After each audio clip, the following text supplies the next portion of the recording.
Boa tarde, investidores. Meu nome é Wagner Caetano. Começamos mais um programa na Mira do Trader. Hoje é segunda-feira, 14 de dezembro de 2015. Nos aproximamos aí das festividades de final de ano e estamos aqui juntos novamente para dar uma olhada no mercado, para emitir as minhas opiniões aqui, impressões do que está acontecendo no Ibovespa. Então é com muito prazer que eu inicio esse programa e espero, como sempre, que possa agregar e auxiliar aí em vossos investimentos. Bom, como sempre, eu inicio pelo gráfico do Ibovespa. A gente vai dar uma olhada no Ibovespa, índice futuro, nas blue chips e no dólar, né? Em algumas ações que vocês venham a pedir aí também. Pessoal, é curioso, chega até a ser relativamente engraçado, hein? Que a gente está há 3 semanas iniciando o Na Mira do Trader com o mercado no mesmo ponto, né? Então, se a gente olhar aqui na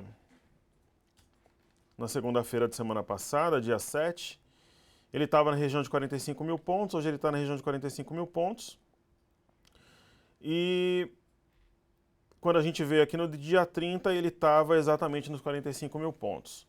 Então o mercado está iniciando as últimas 3 semanas na mesma região, é um movimento lateral de contração sem novidades. Então ele sobe, desce, mas os movimentos são inconsistentes, o mercado fica muito pouco na máxima ou na mínima do dia. A maior parte do tempo o mercado negocia na região de 45 mil pontos. Então, apesar de ter alguns picos de alta e de baixa, geralmente os picos de alta quando o impeachment ganha força e alguns picos de baixa quando os indicadores na China vêm ruins ou quando o impeachment pede força, mas no frigir dos ovos o mercado negocia a maior parte do pregão aos 45 mil pontos. Então, o mercado não mudou nada nas últimas 3 semanas.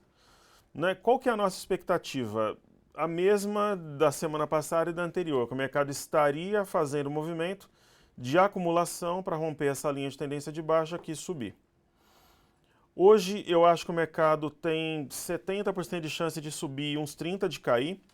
Se ele realmente perder essa região de 44.500 aqui, ele fica bem mais negativo, tem esse fundo aqui dos 43.766 e 42.750. Eu acho que se o mercado perder esse fundo, eu acho que não vai ser uma queda para tomar fôlego. Eu acho que ele cai mesmo e aí muda o caminho. Mas eu acho muito mais provável um fundo nessa região e que ele venha a desenvolver uma alta depois. Então, se você olhar hoje o gráfico do Ibovespa, ó, você tem um fundo aqui, um fundo mais baixo, um fundo de hoje no mesmo nível do fundo do dia 2. Se você olhar o BOVA11, que é o IDF do Ibovespa, a mesma coisa aqui sobre essa linha que conecta os fundos. Um fundo mais baixo, um fundo hoje no mesmo nível. Se você olhar o gráfico do índice futuro, a mesma coisa. Inclusive o mercado futuro vence na quarta, né? Fundo aqui na região de 44.700, um fundo mais baixo semana passada e hoje um fundo nessa região. Olhando o intraday do mercado futuro, que é uma referência importante, principalmente na semana que vence o Ibovespa, que tem Banco Central americano, que tem votação do impeachment, né? Que tivemos também indicadores importantes na China no final de semana que vieram bons. A produção industrial na China veio bem melhor que o esperado, as vendas no varejo melhor que o esperado, os dados do setor imobiliário da China muito melhor que o esperado, tanto que subiu quase 3% lá hoje. E nós temos uma formação que tem falhado ultimamente, ela não se confirma, mas que de repente uma hora vai ter efeito, né? A gente não pode descartar a formação de uma figura importante como ombro, cabeça, ombro invertido com 2 ombros de cada lado. Então eu tenho 2 ombros aqui em azul, tenho uma cabeça aqui e 2 ombros. A figura não pode ser ignorada. Um rompimento e um fechamento num gráfico de 60 ou até de 30 minutos acima dessa linha de tendência de baixa, que seria a neckline do padrão ou a reta pescoço, naturalmente confirma essa figura e o mercado teria um respiro importante aí de curto prazo, talvez até a região aqui dos 49 mil pontos, onde tem um gap aberto, talvez um pouco além. Então, o mercado está realmente no mesmo patamar. Eu lembro que toda vez que eu começo o programa na Mira do Trader, ele está um pouquinho acima de 45 mil pontos e ele acaba fechando naquele dia, no final do programa ele está exatamente nos 45 mil pontos e talvez aconteça a mesma coisa hoje. ok? Então o mercado, pessoal, eu acho que a gente tem sempre que emitir uma opinião, na minha opinião, na minha visão. Eu acho que o mercado não tem esse negócio de estar indefinido, estar de lado. Eu acho que o mercado vai para cima e eu já acho há algum tempo já, então ele vem, testa essa linha e volta, mas ele, teoricamente aqui, a gente pode ter a confirmação em breve, mas ele está realmente no processo de acumulação, que é o primeiro estágio de uma pernada de alta. Primeiro o mercado acumula, a acumulação ela é chata, ela é desgastante, ela atinge o psicológico do trader, ela cansa e depois o mercado sobe. Então é muito provável que a gente esteja diante dessa movimentação, né? Quais que seriam os drivers para o mercado brasileiro subir? Eu acho que o Banco Central americano, mesmo que exista um aumento de juros no início na quarta-feira, mas eu acho que já está nos preços. Então, não vejo nenhum tipo de surpresa e acredito que o mercado lá continue uma tendência de alta e venha testar a máxima histórica. Um driver importante, porém secundário, são os indicadores chineses. Conforme esses indicadores forem saindo e mostrarem que os estímulos do Banco Central da China, do governo chinês, estão surtindo resultados concretos, o mercado aqui no Brasil sobe porque as commodities sobem e porque o Brasil está muito atrelado à China, o maior parceiro comercial do Brasil. E o que ocorre também? Tem um fenômeno de alguns traders que eles querem vender China. E existem regras que mudam sempre na China, que você pode vender descoberto num dia, no outro não pode, tem quantidade, tem setor que não pode. Os traders, principalmente os traders asiáticos, europeus, traders que atuam em Londres, eles vendem Brasil para vender China. Então, nossa economia, às vezes a influência do que sai na China é maior no Brasil do que na própria China, porque lá é um mercado pouco regulamentado. Então é um driver importante, porém secundário. E tem o driver principal, pessoal, que é o cenário político, né? Claramente o mercado quer o impeachment. Antes da gente ter aquelas maluquices na semana passada, que a gente viu aqui, eu havia falado, antes de acontecer, né? Saiu alguma coisa pró-impeachment, o mercado vai subir. Saiu alguma coisa que enfraqueça o impeachment, o mercado vai cair. Por que está caindo hoje? Porque as manifestações não tiveram o efeito desejado. E não teriam mesmo, a gente está próximo das festas e tal. Então, não teria o efeito desejado. Uma pergunta que eu recebo com bastante frequência, que é realmente relevante, é se tiver downgrade, se o Brasil perder o investimento grade. Pessoal, também está nos preços. Existe um recibo chamado CDS ou CDS, que é como se fosse uma espécie de seguro para quem compra Brasil. E está nas máximas, né? Está em torno de 500, euforicamente nas máximas para quem especula com eles. E então já está absolutamente embutido um downgrade. O Brasil já está rebaixado na bolsa há muito tempo. O Brasil foi ter o investimento grade em 2008 e entre 2002 e 2008 o mercado subiu por 6 anos e não tinha investimento grade. Então essa história de fluxo para lá, para cá já está nos preços também, como o aumento dos juros também. Os grandes drivers no Brasil são realmente China e o cenário político, econômico naturalmente, mas principalmente político nesse momento, né? Então, essa que é a leitura que a gente tem dessas variáveis atuais. Um dos nossos amigos ali pediu para dar uma olhada em Goal, né? Goal, hoje em dia, eu acho que deve ser, depois de Petro e Vale, a ação mais comentada. É o papel da Gerdau Metalúrgica. Se você colocar um gráfico semanal aqui da Goal, da Gerdau Metalúrgica, há praticamente um ano atrás, né? Se você pegar, nós estamos aqui agora no final de 2015, né? Se você pegar as últimas semanas ali de 2014, né? Aqui em dezembro, a ação valia em torno de R$12, hoje vale R$1,40, quer dizer, a gente teve uma queda de 90% na ação. Essa queda ela envolve, além do mercado siderúrgico fraco, uma demanda menor do que a oferta, ela envolve algumas questões societárias. Então, quando você vê um papel desse, quando você vê CEMIG, quando você vê Eletropaulo, empresas que já valeram muito, no caso da Gerdau Metalúrgica, se a gente botar um gráfico mensal, a gente vai ver que há poucos meses atrás, né, não faz tanto tempo, não vou nem pegar a máxima histórica aqui, vou pegar em 2010, há 5 anos atrás, a ação valia R$ 35. Então realmente é uma queda vertiginosa, mas assim, nesse momento, não tem nem um sinal de fundo na ação. Muito pelo contrário, quando ela cai com muito volume, quando ela repica, o volume é pequeno. Então hoje não tem nenhuma indicação de compra, é um papel que eu acho que vale a pena estar no radar. Se nós passarmos por uma virada realmente aqui na nossa bolsa, e principalmente se tiver alterações do governo para proteger o mercado siderúrgico nacional, eu acho que ela vai ser uma boa opção. Então, assim, eu acho que vale a pena ela estar no radar, mas não tem nenhuma indicação que indique compra no momento. Ok? Então é isso aí. Aí falando do... Tem uma pergunta ali do papel da Qualicorp, né? A Qualicorp é uma empresa que eu entendo que tenha bons fundamentos. Ela faz a mesma coisa de boa parte do mercado, tentando montar um padrão de reversão via ombro, cabeça, ombro invertido aqui, ó. Então, eu acho que é uma empresa de qualidade, sim.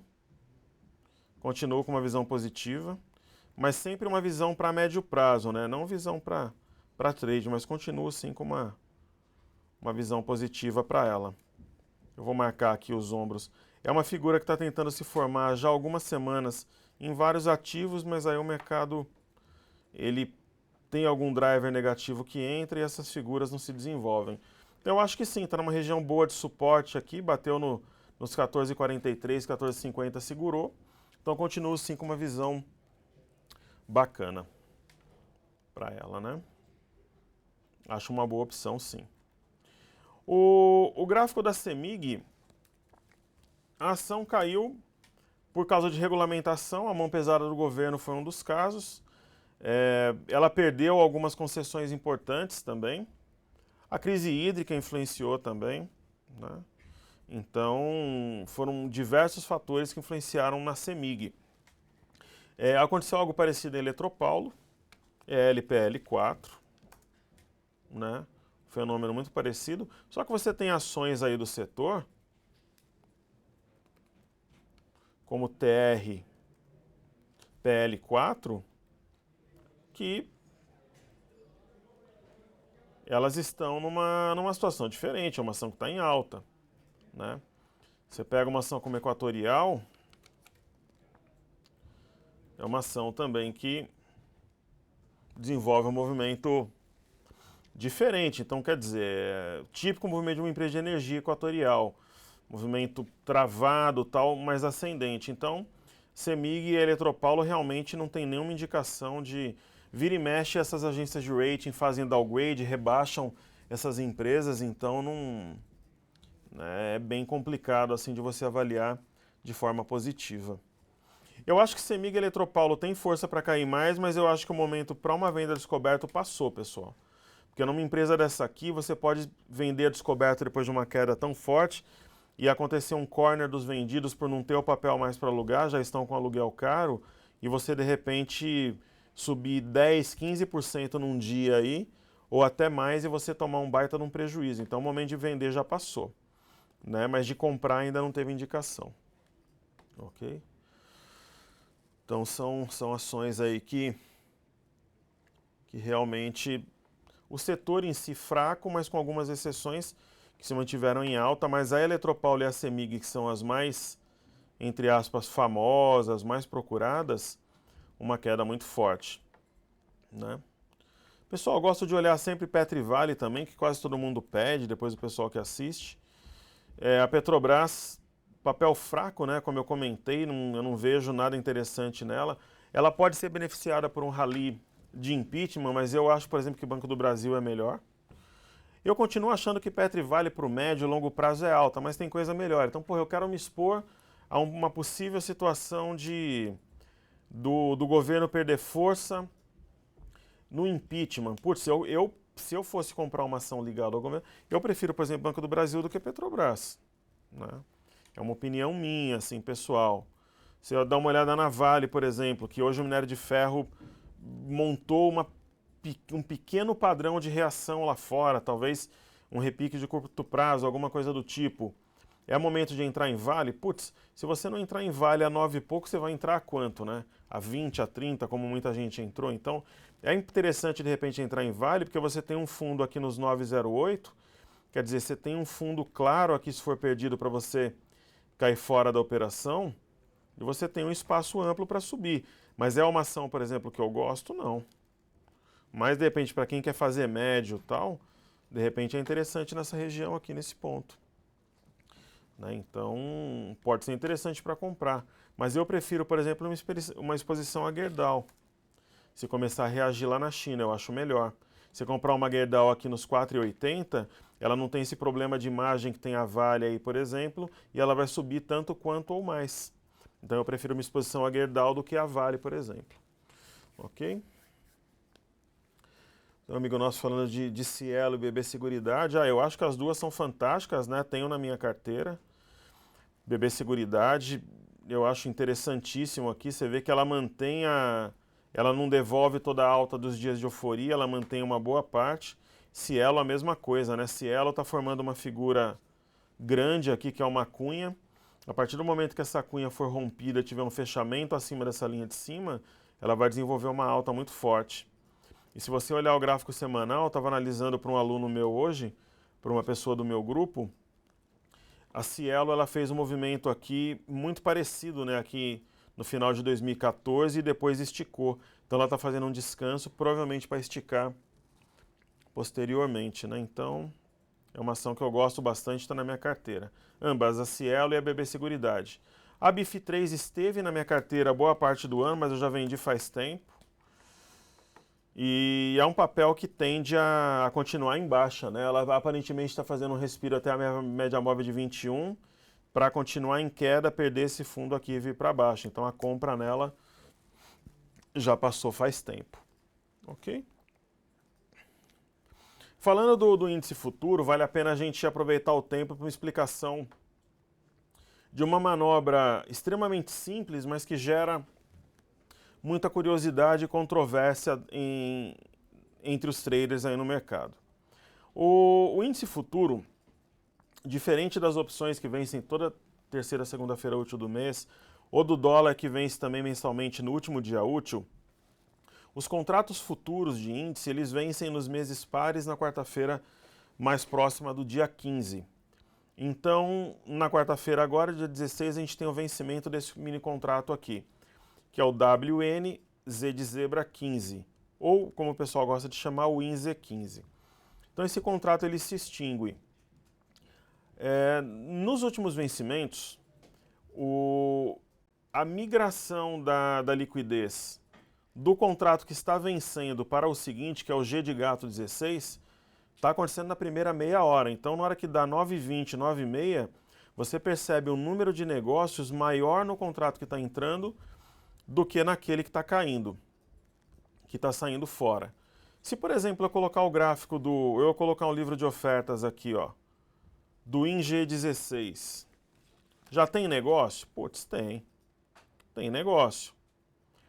Só que você observa, por exemplo, aqui um número de negócios pequeno, um livro de ofertas lento, enquanto se você colocar o livro de ofertas do INZ15, você vê que é um livro de ofertas dinâmico, com volume, né? Dá para comparar aqui na tela, porque é o contrato do momento. Só que essa liquidez, na primeira meia hora do dia do vencimento, ela já está migrando para outro contrato. Então, se você, por exemplo, quiser entrar nesse contrato G16, na quarta-feira ele já está bem líquido, dá para entrar tranquilo. 9h30, 9h20, o mercado já muda de um contrato para o outro.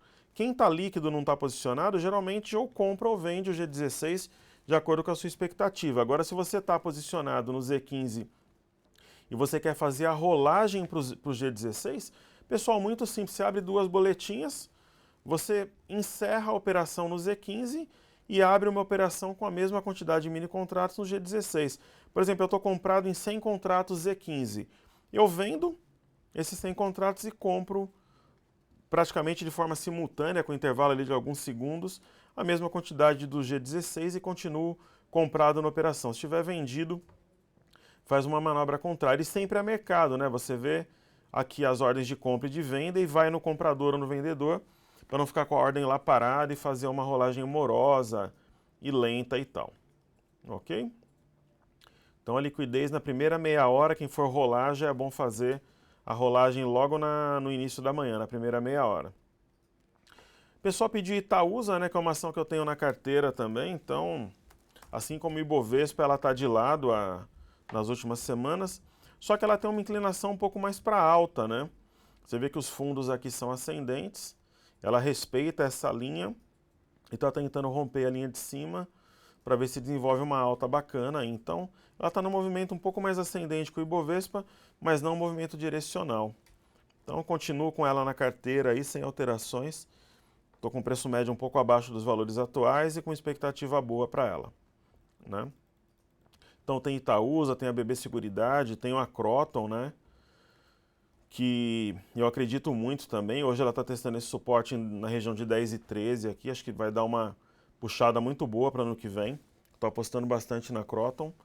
E tem uma ação que eu comentei no Visão Técnica que eu estou colocando na carteira, praticamente acabei de montar a posição, que é VEG, né? Estou comprando desde os 14 aqui para vender nos 20. Uma operação parecida com a Hipermarcas que eu chamei, que deu super certo aí. Então, qualquer correção que a VEG apresente aqui, eu acho que é oportunidade de entrar. Uma empresa fabricante de motores de Jaraguá do Sul, ela tem um W, que é um padrão de alta, tem fundo duplo, tem médias cruzadas para cima, tem uma cunha rompida, tem uma figura que é o ombro, cabeça-ombro também, com duas cabeças aqui, mas que não deixa de ser. Quer dizer, ela tem vários motivos para você comprar e acreditar para o médio prazo também. A VEG 3 são ações que eu acredito muito. E eu comentei de Pão de Açúcar também, né? O pessoal perguntou. Dá a impressão aqui que está entrando compra aos poucos na ação, pode ser bacana também. Então, são ações aí que são promissoras, né, para um médio prazo aí. E da Itaúsa, do setor bancário, eu estou cada vez mais convicto que se o mercado tiver uma reação mesmo, ela é a melhor opção entre as ações do setor bancário, né? E pessoal, acho bacana dar uma olhada no gráfico do dólar também. Isso daqui é o mini dólar F16, né? O dólar está eu desenhei aqui uma linha de tendência de alta em azul, um canalzinho de baixa aqui. O dólar tem respeitado esse canal, é bom ficarmos atentos aqui para ver se ele continua respeitando o canal e ele vem para a parte de baixo, finalmente buscando o objetivo dele na linha de tendência de alta aqui em azul, ou se ele rompe esse canal e dá uma esticada aqui em busca dessa máxima aqui que ele bateu no mês de setembro. Acho mais provável que ele sinta aqui essa linha e volte a cair, buscando a parte inferior do canal, e o objetivo dele que é a LTA, essa linha azul aqui que eu tracei já há algumas semanas, ok? Um amigo nosso pediu a CP LE3, né, que eu acho que é a Copel, né? 6, né? Essas ações realmente do setor elétrico, com raras exceções, elas estão num momento bem adverso mesmo, né? É um setor que tem sido penalizado pelas variáveis que eu comentei anteriormente, então, da mesma forma que não tem sinal de fundo em Eletropaulo e Semig, acredito que não tenha nessa também. Estou tentando abrir o gráfico aqui. Vamos ver se ele abre depois, aí eu vou dar uma olhada em BBAS que já está carregado para mim.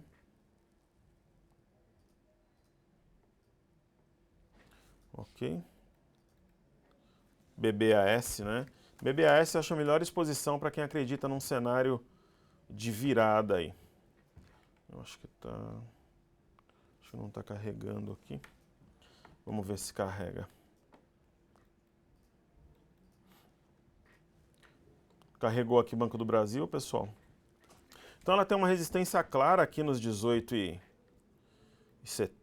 18,80 aqui, precisa romper para desenvolver uma alta consistente, mas é uma exposição praticamente direta a quem acredita num cenário de impeachment, ou de mudança de governo, ou de que alguma coisa de positiva venha a acontecer, ok? Então, tinham pedido a CP LE6, né? 6, né? Vamos ver se ela carrega aqui. Então é mais um caso, né? Você vê que é um gráfico indicando baixa, os fundamentos do setor ruins, então são ações que não tem realmente nenhum sinal de fundo, né? Você só tem a venda dominante, então o mercado migrou para outros setores mesmo, então, né?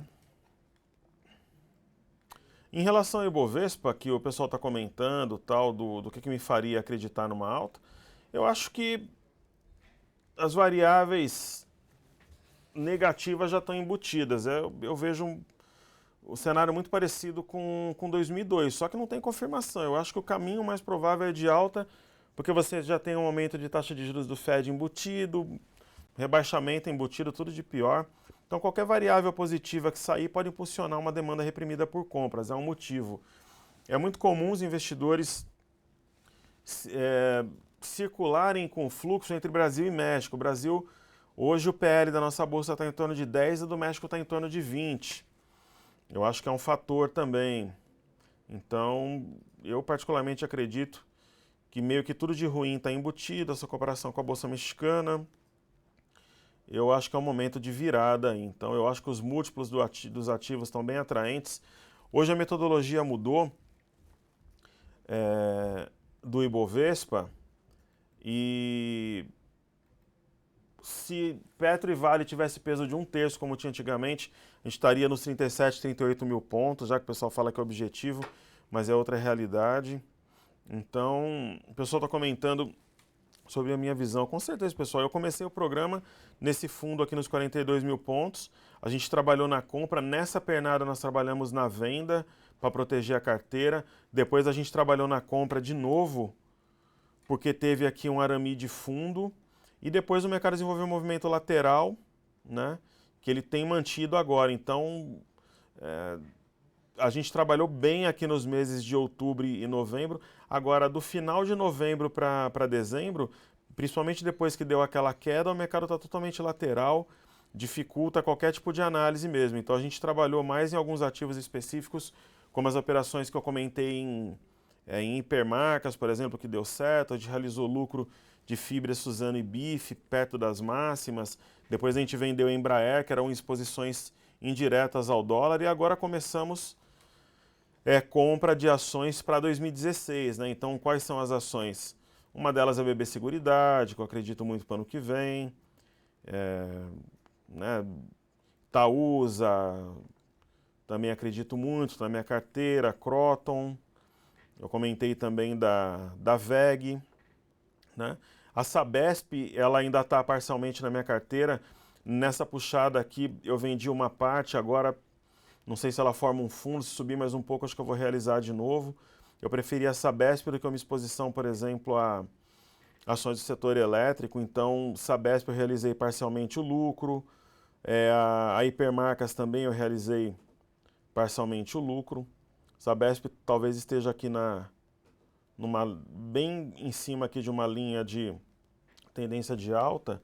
Daí acho que já não vale a pena vender, então talvez a gente mantenha, mas a gente foi fazendo operações em ações específicas, longe de Petro, de Vale, de Usiminas, de algumas ações mais complicadas aí. Então, a exposição foi sendo uma exposição indireta, ativos que subiam na esteira do dólar, algumas ações específicas, e é o que a gente está fazendo agora.